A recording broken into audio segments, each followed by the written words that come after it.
जय गुरुदेव.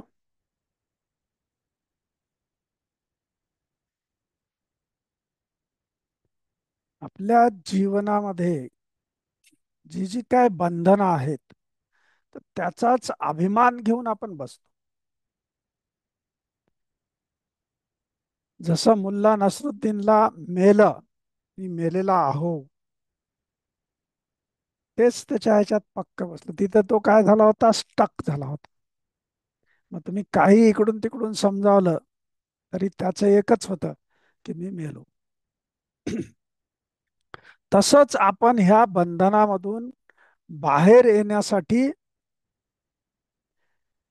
आपण त्यात आहोत, हीच गोष्ट आपल्या लक्षात येत नाही.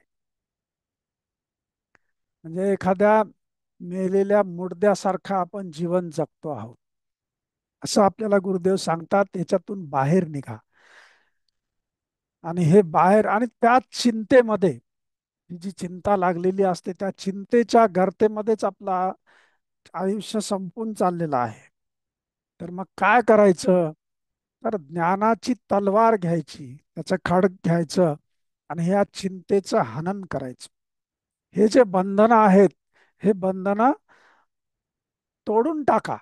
ही बंधनाची दोर आहे ती सगळी तोडून टाका. आणि हे लक्षात घ्या की मी कोण आहे? आनंद आहे. मी कसा बनलेला आहे? आनंदाचं बनलेला आहे, आनंदानं बनलेला आहे. आणि मग तेव्हा तुमच्या लक्षात येईल हे सगळं. नाहीतर आपण वेगवेगळ्या प्रकारचे बंधनं घेऊन बसलेले आहेत. जसं सांसारिक कार्य आहे, सांसारिक कामामध्ये आपण की माझ्याशिवाय कुठलंही काम होणार नाही, मी नसेल तर इथं काहीच होणार नाही, असं बऱ्याच वेळेस आपल्या मनात आलेलं आहे की नाही? आहे की नाही? मी नसेल तर काहीच होणार नाही. आणि हे एक प्रकारचं जे बंधन आपण लावून घेतलेलं आहे.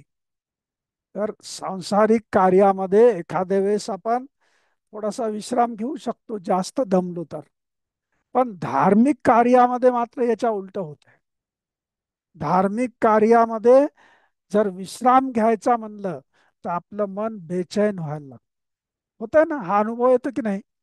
जसं समजा एखादं धार्मिक कार्य करत असताना काही चूक झाली, तर मग आता कसं होईल? आता कसं होईल? मग आपलं शरीर साथ देत नसलं तरी शरीराला कष्ट देऊन आपण धार्मिक कार्य पूर्ण करण्याची धडपड करतो.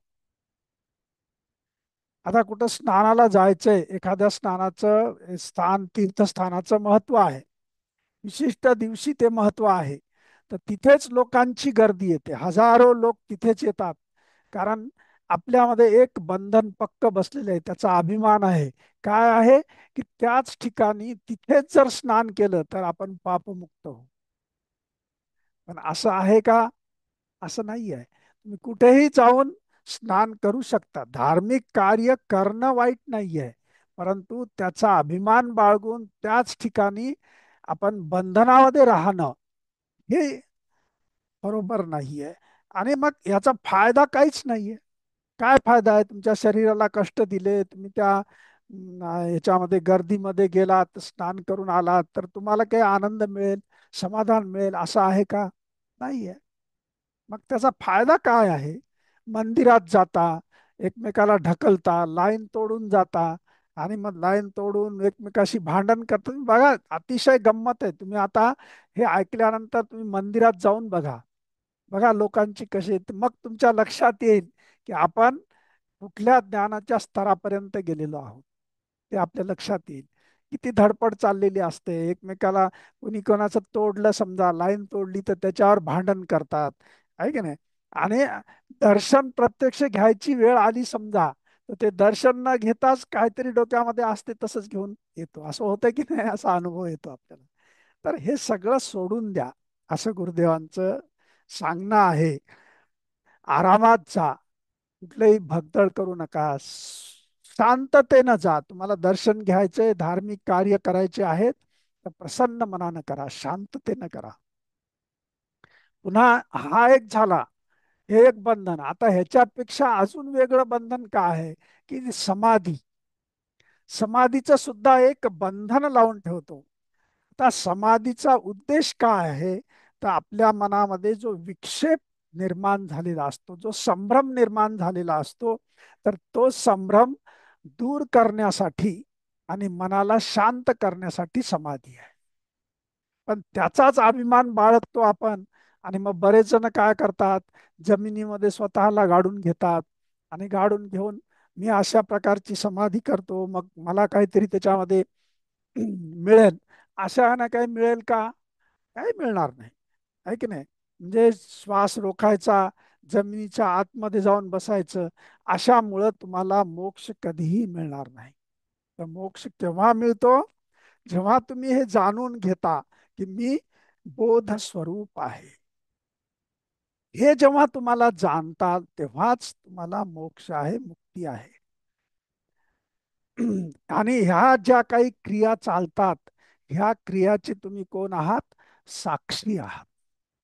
साक्षी भावानं तुम्ही जेव्हा ह्या सगळ्या क्रियांकडे बघाल, तर तेव्हा तुमच्या लक्षात येईल की तुम्ही कोण आहात?